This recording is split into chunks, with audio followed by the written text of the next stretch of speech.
وزیر اطلاعات ازما بخاری کی فیک ویڈیو وائرل کرنے کے کیس میں عدالتی کارروائی اب ایک فیصلہ کن مرحلے میں داخل ہو گئی ہے۔ لاہور کی ضلع کچہری میں مدعی کی بار بار غیر حاضر رہنے پر اور ویڈیو لنک پر بیان ریکارڈ کرانے کی ضد پر سخت برہمی کا اظہار کیا ہے۔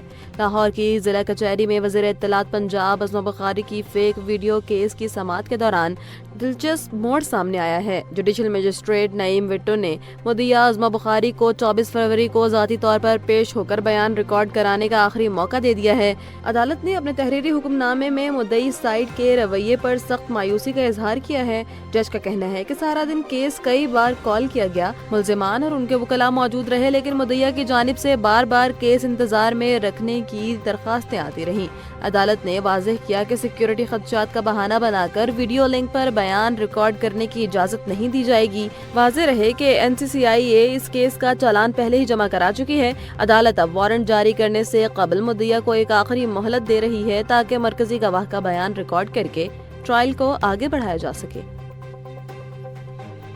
کوئٹہ اور ضلع بارکھان میں محکمہ انسداد دہشت گردی نے 2 بڑی کارروائیاں کرتے ہوئے 14 دہشت گردوں کو ہلاک کر دیا ہے۔ انٹیلیجنس بیسڈ آپریشن کے دوران دہشت گردوں کے قبضے سے بھاری مقدار میں اسلحہ اور بارودی مواد بھی برآمد ہوا ہے۔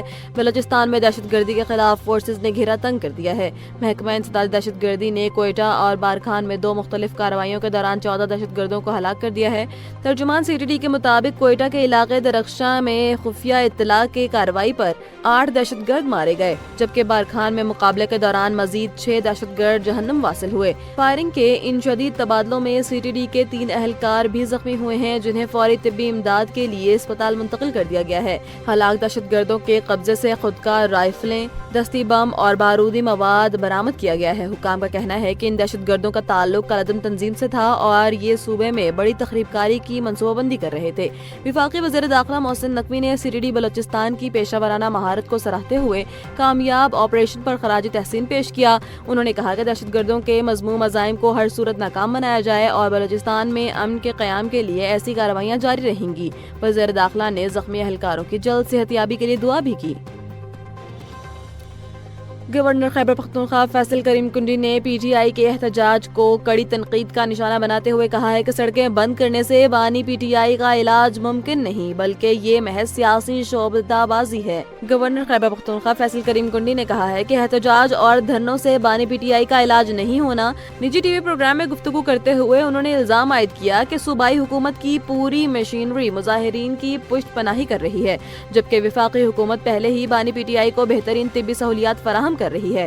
فیصل کریم کنڈی نے احتجاج کی شدت کو مسترد کرتے ہوئے کہا کہ ہر جگہ صرف 20 سے 25 لوگ بیٹھے ہوئے ہیں جو قیدیوں کی ایک وین کی مار ہیں۔ انہوں نے افسوس کا اظہار کیا کہ صوبہ اس وقت جنگ جیسی صورتحال اور بدامنی کا شکار ہے، لیکن صوبائی کابینہ تمام کام چھوڑ کر صرف بانی کے علاج کے نام پر احتجاج میں مصروف ہے۔ گورنر نے وزیر اعلیٰ علی امین گنڈا پور پر طنز کرتے ہوئے کہا کہ وہ خود اعتراف کر چکے ہیں کہ وہ محسن نقوی کے اچھے بچے تھے۔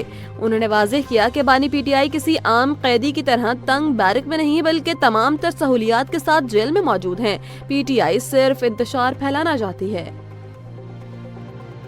امریکی سول رائٹس تحریک کے عظیم رہنما اور doctor Martin Luther king junior کے قریبی ساتھی ریورنڈ جیسی لوئس جیکسن سینئر 84 برس کی عمر میں انتقال کر گئے۔ ان کی وفات سے عالمی سطح پر انسانی حقوق کی ایک طاقتور آواز خاموش ہو گئی ہے۔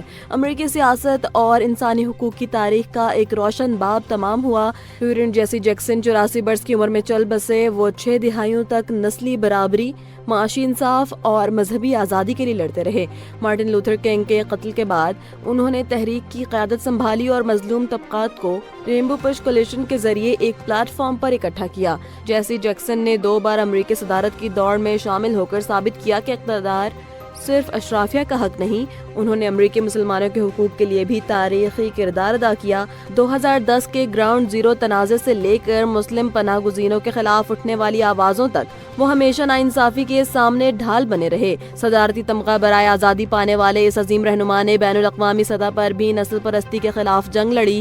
آج دنیا ایک ایسے علمبردار سے محروم ہو گئی ہے جو نسل، رنگ اور مذہب کی دیواریں گرانے پر یقین رکھتا تھا۔